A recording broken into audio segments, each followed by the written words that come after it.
Tenemos una gran invitada, la recibimos, Marcela Ríos. Gracias por estar en Mucho No, Gusto. gracias por la invitación. Bueno, tú eres representante adjunta del Programa de Naciones Unidas para el Desarrollo. Claro, y hoy día vamos a conversar sobre lo que advirtió la ONU, ¿cierto? Ya el año 98 se empezaron a hacer algunos estudios con respecto a los malestares de la población. El 2015 esto se convierte en algo mucho más activo. ¿Por qué no la vimos venir, Marcela, y finalmente se genera toda esta crisis en Chile? Mira, nosotros efectivamente llevamos bastantes años estudiando las condiciones sociales, mostrando las desigualdades que existían en la sociedad chilena, no solo en términos de ingreso, de la calidad de educación, de la vida de las personas, sino también mostrando que había un malestar subjetivo, un malestar en el estado anímico de las personas, ¿no? ¿Es el concepto difuso, el año 98? Claro, había este malestar que era respecto de inseguridades, de cómo estaba funcionando la sociedad. Muchos decían que tenía que ver con la rápida modernización de la sociedad chilena, ¿no? Esta transformación tan grande, crecimiento económico, esta nostalgia de quizás un pasado donde las comunidades estaban más conectadas, esta sensación de que quizás las familias y las personas se sentían más solas. Pero era, como dices acá, ese malestar difuso. Lo que vimos que a lo largo de las décadas lo que fue pasando es que las personas empezaron a enrabiar, claro, y había un malestar que era bastante más activo, que estaba más enfocado a la desigualdad y que además algo que no es menor y que yo creo que es parte importante de lo que hemos visto esta semana es que las personas empezaron a atribuirle responsabilidad por la desigualdad a las élites. No solo a las élites políticas, que son las que habitualmente se menciona, sino que también a las élites económicas, a las élites en general. Yo creo que también parte del malestar con los medios de comunicación que ustedes mismos han estado reporteando y constatando en las calles, también tiene que ver un poco con eso, ¿no? Con esta sensación de que hay un grupo de personas privilegiadas que estamos todos acá y el resto de la ciudadanía no ha podido disfrutar. No es partícipe de la fiesta. No es partícipe de la fiesta, ¿no? De los beneficios de esta fiesta. Hay unos pocos que tienen mucho, y hay una inmensa mayoría que vive con mucha dificultad el día a día, ¿no? Marcela, y por eso caemos también en esta sensación, el sentimiento de abuso. Exacto. Cuando uno no puede ir a la misma fiesta, uno siente eso, ¿verdad? Sí. Entonces ahí lo que recoge el estudio es que el 41% de las personas reportaron algún tipo de abuso. Estamos hablando de maltrato, discriminación, sufrimiento, injusticia y otros, ¿verdad? Sí. Y esa es una relación, o esto se produce en el trabajo o en la vida cotidiana. ¿Qué observaron ustedes? Mira, las personas reportan mucho maltrato en su interacción en el espacio público. De hecho, los temas de transporte, la experiencia del metro, que es algo que no se ha visibilizado suficientemente, pero ya habían bastantes estudios que mostraban que las personas en Santiago, sobre todo en las comunas periféricas, vivían la experiencia del metro con una sensación de abuso, de inseguridad. Ocurría, por ejemplo, que el metro empezó a expulsar a los más débiles, ¿no? O sea, en la hora punta, si tú eres una persona de tercera edad, si eres una mujer embarazada, si andas con niños, con coche, con bolsas, no podían acceder. Pero también las personas sentían abuso en los servicios públicos, en los hospitales, en los consultorios, en los trámites, en cualquier institución del Estado, en la justicia, con la policía. Entonces empezó a pasar que nosotros veíamos este sentimiento fundamentalmente por las personas pobres. O sea, hay en la sociedad chilena una conciencia muy grande del clasismo. O sea, las personas sienten que son tratadas diferente por su color de piel. ¿Discriminadas? Por la forma en que están vestidas. O sea, muchas personas nos decían que, por ejemplo, si estaban vestidas y se les notaba su estrato socioeconómico, eran tratadas de manera distinta si se movían por Santiago. O sea, si iban al barrio alto, como decimos permanentemente, esto no solo en Santiago, en otras regiones también, pero Santiago y las grandes ciudades en Chile son particularmente segregadas. Y discriminatorio también por el lugar donde vives, si es que quieres postular, por ejemplo, un trabajo. Hay una cuestión aquí que es súper clara respecto de la dignidad, ¿no? Que es como, lo hago así porque es una cuestión especialmente sensible y que lo describías tú, esto se ve en el ámbito de la salud, del transporte, de la sociedad clasista que hemos construido y todo esto. ¿Esa dignidad ustedes pudieron percibirla, que fue aumentando y creciendo, esa falta de dignidad? Sí, efectivamente es algo que veíamos cada vez más fuerte y, como decimos, decía antes, se mezcla con esta sensación de que esto no es algo natural, no es algo que nos tocó vivir y que así ha sido siempre, sino que se empieza a generar esta atribución de responsabilidad por estas condiciones a las élites. Entonces se empieza a acumular rabia respecto de quienes toman las decisiones. De hecho, nosotros creo que nos habíamos acostumbrado como sociedad a hablar de la baja confianza en las instituciones políticas, que es un dato que también vamos a mostrar, como que fuera parte del paisaje, ¿no? Como que fuera algo normal que las personas pierdan confianza. Veíamos en varias encuestas durante este año, hace poco, que la única institución que mantenía un fuerte nivel de confianza y adhesión eran los bomberos. Seguramente después de estas 3 semanas eso se va a mantener o va a aumentar. Sí, aumentado. Sobre todo lo que sucedió en Talca, que fue bastante significativo en aquel entonces, que fue hace un par de días. Yo solamente quería preguntarte lo siguiente. Claramente las cifras son muy claras, representan claramente lo que la sociedad chilena hoy día ha venido demandando. Yo te quería preguntar, porque vamos a ir revisando algunas cifras que son muy elocuentes, con respecto a si ustedes desde sus estudios lograron prever que esto iba a suceder en algún momento. Porque las cifras han ido en aumento, han ido ascendiendo, son muy claras, pero ¿ustedes tuvieron la sensación de que esto iba a explotar como explotó este año? No. No. Nadie tuvo esa... No. Esto es como un volcán, ¿cierto? Como que está la fuerza ahí, exactamente. Hay material y yo creo que hay que se una... pero no sabe Perdona, cuándo es va a explotar. honesta tu respuesta, Sí. porque hay algunas personas que han expresado que esto era un elástico que se iba a cortar, pero evidentemente que lo que sucedió para muchos, incluso para nosotros, ha sido muy inesperado. Exacto.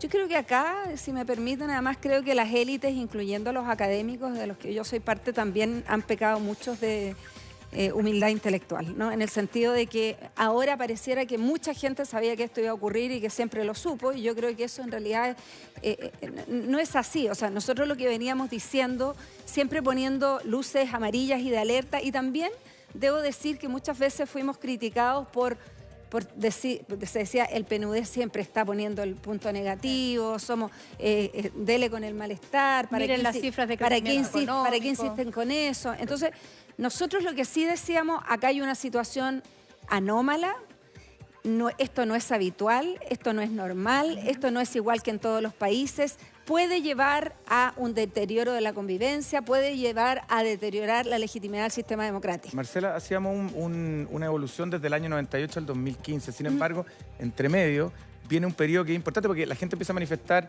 inquietud con respecto a temas como la educación, la salud, etc. Probablemente el movimiento ahí de los pingüinos fue una muestra clara de que esto también en el futuro iba a estallar. Hay un punto de inflexión ahí. Claro. Lo que sí sabemos, no solo por nuestros estudios, sino que diversas otras investigaciones, el COES en la Universidad de Chile, por ejemplo, el COES, que es el Centro de Cohesión y Conflicto Social, hay bastantes observatorios de protesta, y lo que vemos es que desde el 2006, pero en particular desde 2011, empieza a aumentar la cantidad de protestas, empiezan a aumentar la cantidad de protestas más violentas, más disruptivas, si se quiere, empieza a aumentar la cantidad de personas que participan en manifestaciones. Una de las cosas que nosotros encontramos que había ido aumentando la cantidad. En los 90 se hablaba mucho de la apatía, y sobre todo de la apatía de los jóvenes, esta idea de que los jóvenes no estoy ni ahí. Claro. Eso cambió radicalmente desde el 2011 en adelante, y vemos que los jóvenes en general, pero un sector importante, muestra mucho interés por la política, tiene ideas claras, quiere expresarse, participa de acciones colectivas, se mueve mucho en las redes sociales, está en movimientos sociales, pero tiene un profundo descreimiento de la política institucional. Muchos no votan, sobre todo los jóvenes de los sectores populares. El 70%, por ejemplo, de los jóvenes en La Pintana no vota, o el 80%. Nosotros vemos en particular los jóvenes más chicos, digamos, los que tienen recién entre 18 y 24 años en las grandes ciudades, que son seguramente una masa muy importante de los movilizados. Pero no votan, pero participan. ¿Pero por qué? Pero participan. Claro. Entonces, ese es el escenario que sí uno podría decir era un escenario preocupante, en tanto tú tienes una masa muy importante de personas que se quiere expresar, que está activo, que se articula, que quiere buscar formas de expresión, pero desconfía de las instituciones lo que falla políticas. son los instrumentos de representación que No le pierden creen. legitimidad. Pero perdona, a los y jóvenes. tengo una pregunta, Marcela, también con lo siguiente. A todas luces, este es un estudio muy serio y claramente las cifras las compartimos de todas maneras, pero hay un punto que tiene que ver con lo siguiente. ¿Cómo un estudio tan serio no es recogido por las autoridades? aquí te lo pongo un punto porque de lo que hemos hablado también es de la desconexión de las autoridades con un país real, o como que vieran dos países distintos. ¿Por qué crees tú que las autoridades no recogen un estudio como este? Probablemente estoy pidiendo una opinión más personal, pero...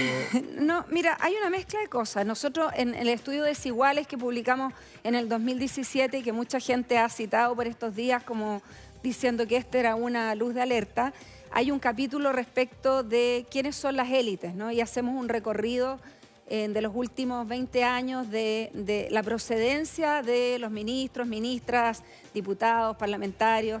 Y una cosa que decimos ahí, pero que también a muchos en su momento encontraron que era de mal gusto hablar de esto, es que 60, 70% de quienes tienen cargos de toma de decisión en todos los gobiernos, en algunos más que en otros, provienen de 14 colegios del Barrio Alto y han estudiado en 2 universidades de Santiago.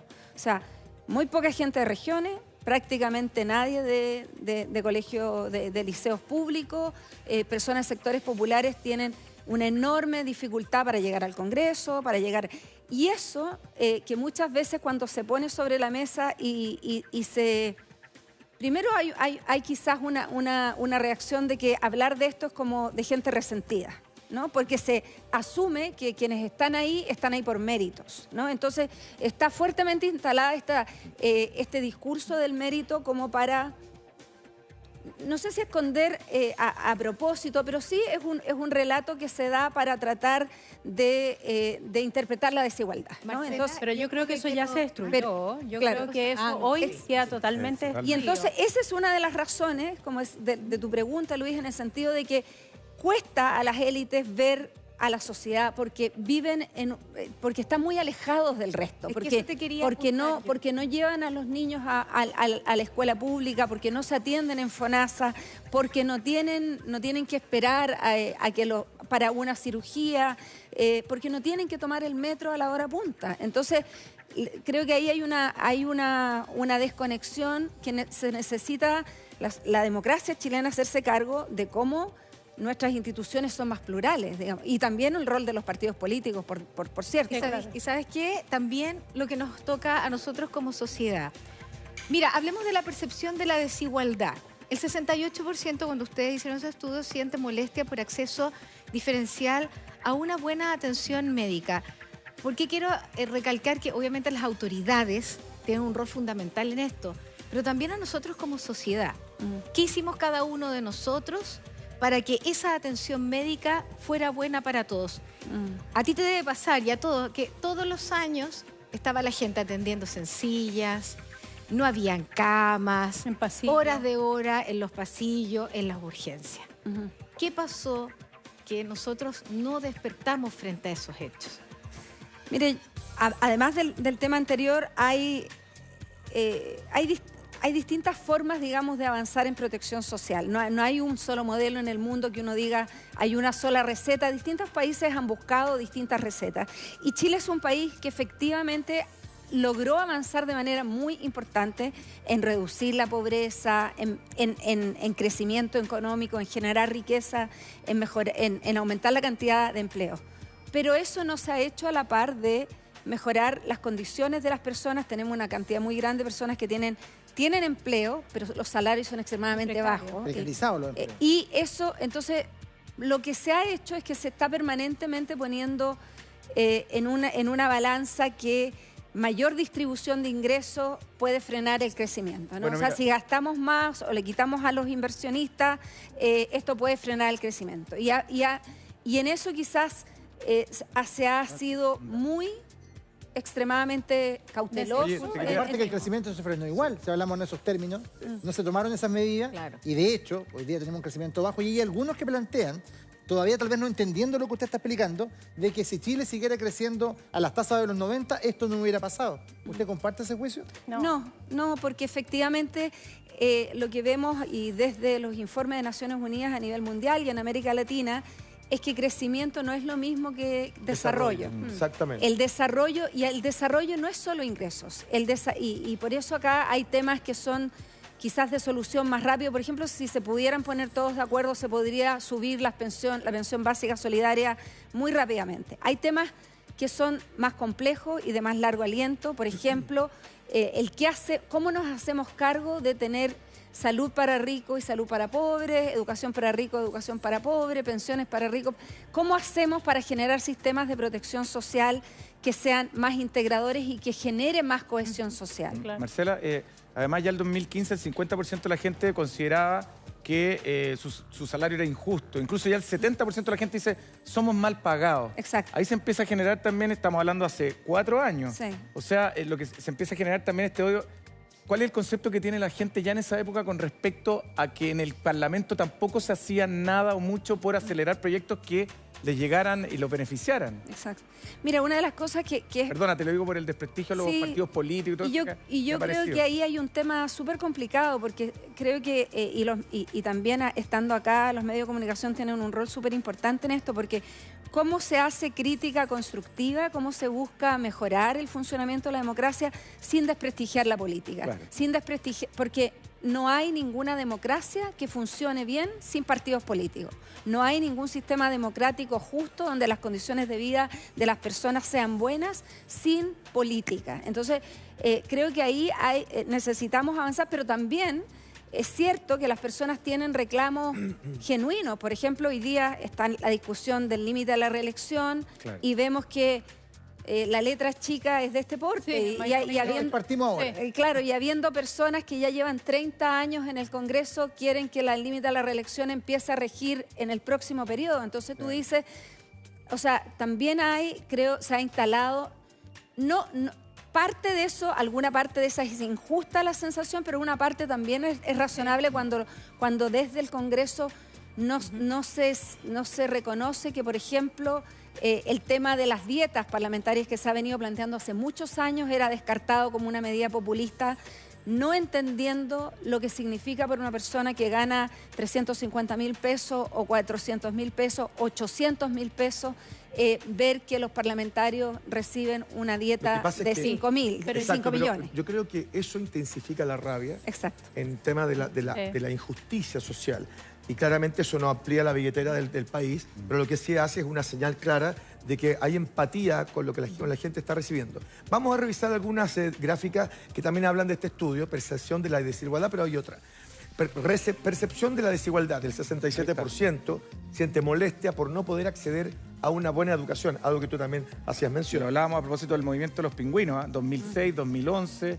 ya se empieza a sentir fuerte. Pero esto además se mantuvo porque la revolución pingüina nos permite mejorar la educación universitaria. El problema es que ahí queda un bache gigantesco en todo lo que es la educación primaria y media. Esto es lo que decíamos también. La desigualdad en ingresos, claro, 50% de los trabajadores dependientes obtuvieron bajos salarios durante el año 2015. Y la que viene es increíble. Y a ver si revisamos la siguiente también. Es la del 70%, esta. 70% de las personas de clase media baja o baja piensan que se les paga menos de lo que merecen, que era lo que tú estabas comentando recién. Marcela, no quiero dejar pasar algo que mencionaste hace bastante rato aquí en la entrevista con nosotros, que dice, esto no se veía en otras partes del mundo, cuando describías nuestro nivel de clasismo, de desigualdad, ¿no? Efectivamente, en ese sentido, somos como una sociedad que realmente construyó un modelo totalmente distinto, con una desigualdad enorme y gigante. Este es un tema que los economistas llevan mucho tiempo debatiendo. En términos de los indicadores tradicionales como el Gini, Chile no es el país más desigual de América Latina. Estamos en 9º lugar, 16 en el mundo. No somos el país más desigual en términos de los indicadores clásicos. El problema es que los indicadores clásicos no es lo mismo que las percepciones de las personas. Entonces, quizás otros países que son igual o incluso más desiguales que nosotros en términos de distribución de ingresos, las personas no tienen esta sensación de menoscabo, de atentado contra su dignidad.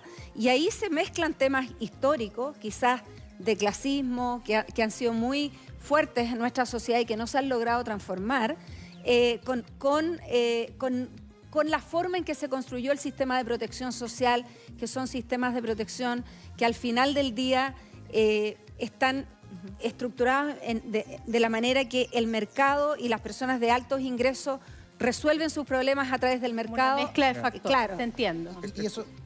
Y eso tiene que ver, mira, aquí está el tema de los malos tratos. Exacto. ¿Sabes por qué, Rodrigo? Porque dice 41% de las personas declara haber recibido malos tratos. Estamos hablando casi la mitad de la población. Y ahí te quería preguntar, porque en otros países tú hablabas ¿será porque también hay ciertos servicios básicos que de alguna manera pueden hacer sentir a la gente un poco más tranquila con respecto a otras cosas? Claro. Cuando hablamos de malos tratos, eso, ¿cierto? No. Sí, o sea, claro, por ejemplo, la salud, gente dice claro. que las atienden mal, por ejemplo, en los consultorios. Claro. Cuando van a hacer algún trámite en la municipalidad o en el Estado, en las tiendas. O sea, hay mucho, nuestras investigaciones, por ejemplo, la rabia con los malls, con los supermercados. Es muy común escuchar testimonio de jóvenes de sectores populares que entran a una tienda y los guardias de seguridad los empiezan a seguir. Sí. Los guardias de seguridad no siguen a todo el mundo. Si tú eres rubio, blanco y tienes apariencia de tener recursos, los guardias de seguridad no te siguen. ¿Sabes lo que me pasó una vez? Entonces, aquí hay una cosa de que se naturaliza el clasismo y las personas, por lo tanto, van por la vida en el espacio público sintiéndose atemorizado y como sintiéndose... Mucha gente deja de ir a un lugar porque no tiene la ropa apropiada para ir a comprar. Entonces, eso ya no es solo las leyes, no son solo los políticos, es también en eso todos participamos de reproducir ese tipo de desigualdades. La gente que, por ejemplo, que ha empezado a reproducir ese tipo de discriminación contra migrantes, porque son distintos, porque son de un color distinto, porque comen comida que no me gusta, no estamos preparados porque tiene un olor distinto. O sea, las personas te manifiestan esta declaración de sentirse maltratado. No es solo, digamos, una cosa formal en el trabajo, es como de nuestra convivencia cotidiana. Yo te quería contar que creo también que esa como resignación ha ido también cambiando y yo creo que tiene que ver con el estallido social.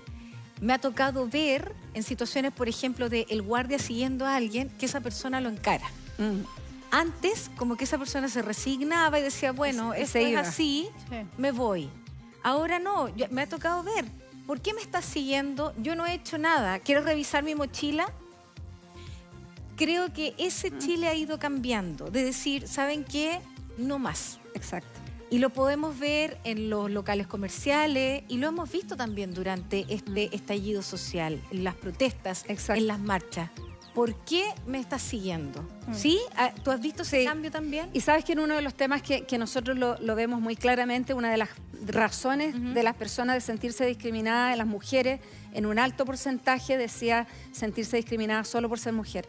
Una de las cosas que yo creo que ha cambiado mucho con el estallido feminista, con las marchas que hemos tenido y con la conciencia de las jóvenes del Me Too y de reconocer que las mujeres hoy día, sobre todo las jóvenes, vemos mucho en la calle.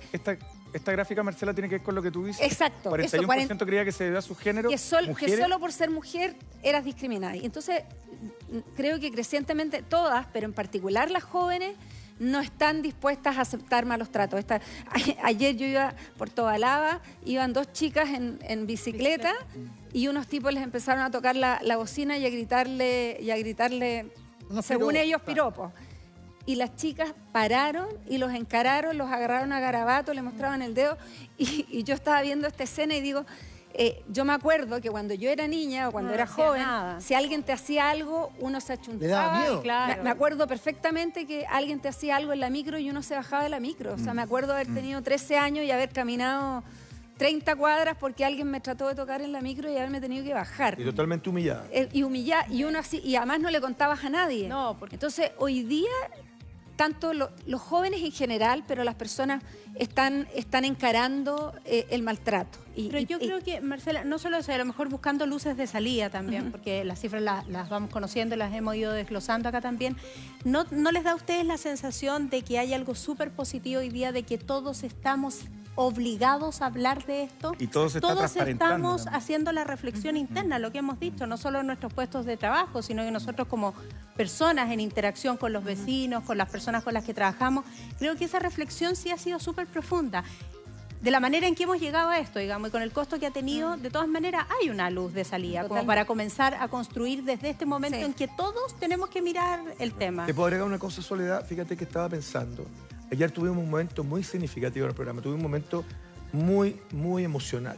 Yo tengo la sensación que en base a la dignidad y en base al clasismo se estigmatiza mucho a la pobreza igual violencia. Creo que en ese sentido estamos muy al debe con un gran porcentaje nuestra población. Y ayer nosotros tuvimos el video de un joven de unos 18, 20 años donde él expresa su rabia en un inicio. Entonces uno tiende a pensar de que es como lo más significativo de su discurso. Y la rabia, a medida que él va avanzando en su relato, se convierte en dolor. Y nosotros empatizamos mucho. Yo termino diciendo, ojalá que este niño se parara en medio del Congreso, que él estuviera enfrente de la autoridad y expresara lo que a mucha gente le está pasando. Entonces, desde ahí te quiero presentar. Cuando tú haces un estudio como este, ¿cuánta proporción hay de un lado y de otro en el sentido de las clases sociales o de distintas partes de nuestro país? Mira, perdón, podemos mostrar el video para que tú lo veas, Marcela, y puedas empatizar. Lo viste, pero lo vamos a ver mucha gente que no vio el programa. Sí. ¿Lo viste, Sole? ¿Qué te querís que te muestre cómo me pegaron los pagos? Mira cómo me dejaron. Hace una semana me tiraron un perdigón caminando para mi casa a 2 cuadras. Me dijeron, éntrate, te doy 3 segundos. Ni siquiera al segundo me dieron para correr y me pegaron el este. ¿Cómo no van a venir a desquitarme con estos hueones? Si yo rompo esta hueá, es para que el gobierno vuelva a hacer una hueá, pero vuelva a hacerla mejor. No sé. Fíjate tú, aquí todos cuidamos a la gente humilde, que son los negocios independientes, que son de las personas. Si tú te das cuenta, camináis unas cuadras más allá, vais a ver las cosas que son del gobierno destruidas.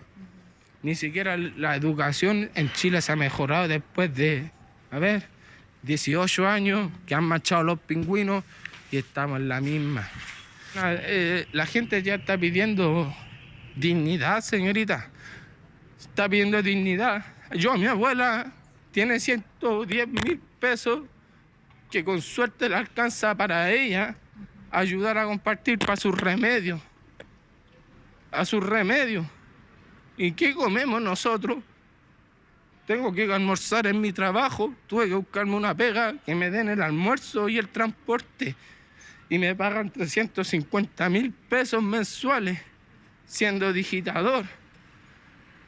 No me alcanza. Tengo deuda, ¿por qué? Porque me meto encalillado en las cuentas de los supermercados pidiendo tarjetas para pedir mercadería, para pedir pañales, para pedir cosas para comer, endeudándome. Y ni siquiera me alcanza para pagar la luz, el agua, las deudas, las cosas de mi casa, y ni siquiera me he visto. Muéstrame las zapatillas como las llevo. No me alcanza. Mira. Hay mucha gente aquí que está cansada. Yo estoy seguro que a la mitad de los chilenos no le alcanza a llegar a fin de mes. Si no, se endeuda en el almacén pidiendo fiado, cualquier cosa da más. Marcela, yo creo que esto tiene que ver claramente con este estudio que habla de una desigualdad profunda y dolorosa, y me da la impresión de que ustedes escuchan esto con una gran atención. Y todos los chilenos... ¿Y hace rato? ¿Solo lo habías visto? No, no lo había visto. Sí, impresionante. Es un el relato es estremecedor. Es real. Claro. Relatos como estos están incluidos en el estudio, ¿no? Bueno, justamente nosotros lo que hemos estado haciendo, no solo con encuestas, sino que hemos hecho mucho trabajo cualitativo de grupos de discusión con personas de distintos sectores, no solo en Santiago.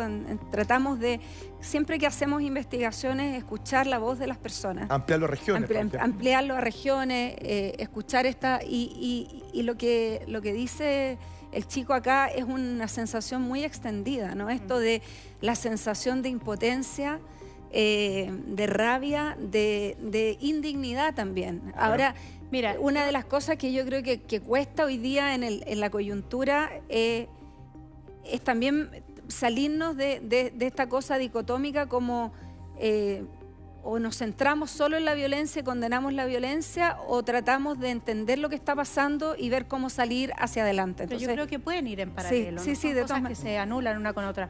Me estaba acordando que hace varios años nos convocaron varias instituciones, a gente de los medios de comunicación, para explicarnos el concepto de la desesperanza aprendida. Y todo esto con el fin de que nosotros abordáramos de mejor manera cuando hablábamos de los jóvenes delincuentes, que no nos refiriéramos más hacia ellos y que entendiéramos que detrás había una historia y que nos preocupáramos más de mirar ese fenómeno. Y fueron jornadas de trabajo como bien intensas y que por lo menos a mí periodísticamente me sirvieron mucho y además como persona, ¿no? Y ese concepto, Marcela, tal vez sería súper importante como explicarlo, porque es lo que se ve acá y es lo que yo creo que se está viendo en la calle. La desesperanza aprendida cuando ya naciste en un lugar que no te permite más posibilidades, que pese a todos los esfuerzos que tú hagas no vas a llegar más lejos, que es un poco el relato del tico, y que lo ve además a su alrededor. Entonces, ese tico finalmente no tiene nada que ganar, pero tampoco tiene nada que perder. Y esa desesperanza se prolonga en el tiempo.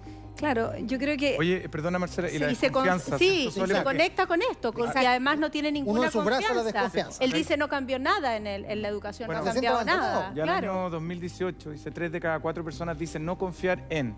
Estamos hablando del año pasado, el gobierno, los partidos políticos, el Congreso, los tribunales. O sea, están los tres poderes del Estado acá. Exacto. Están los tres Estamos hablando de la poderes. gente que comanda un país prácticamente. Entonces, cuando ya se pierde la credibilidad en estas instituciones, uno dice, bueno, ¿qué puede pasar? Exacto. Esta cifra es una de las cosas que creo que hace difícil el momento para salir del problema en que estamos. Claro. Porque en otro contexto, un estallido social, cuando las autoridades ofrecen salida, las personas las toman o aceptan cuando hay un nivel de credibilidad más alto, digamos. Por eso a nosotros nos parece bien importante que la forma en que se salga de este estallido debe, además de considerar los temas de inclusión social, de pobreza, de salarios, de pensiones, hacerse cargo de esta sensación de las personas que no están siendo escuchadas. Y esta sensación de lejanía entre élites y ciudadanía. Una de las cosas que necesitamos tratar de buscar son mecanismos que permitan a las personas expresarse, que sean escuchados. No es posible hoy día soluciones donde nos juntemos un grupo de especialistas, tecnócratas, puros economistas o puros abogados para tomar decisiones respecto nuevamente de la vida de las personas. Necesitamos buscar mecanismos. Yo creo que es una muy buena medida, por ejemplo, la que están impulsando los alcaldes, la Asociación Chilena de Municipios, dirigida por el alcalde Codina de Puente Alto, pero 330 municipalidades del país han decidido convocar a un plebiscito. Me parece que es un buen gesto. Los alcaldes, a menudo se dice, están más cercanos a las personas, entienden quizás a veces mejor lo que está ocurriendo en los territorios, y creo que esta decisión que han tomado es una buena cosa y yo espero que ojalá tengan apoyo para poder implementarla de buena medida, y creo que sería muy importante que todos tratemos de ayudar para que eso resulte. Para que resulte y para que la gente se vaya a expresar. Sí, pero...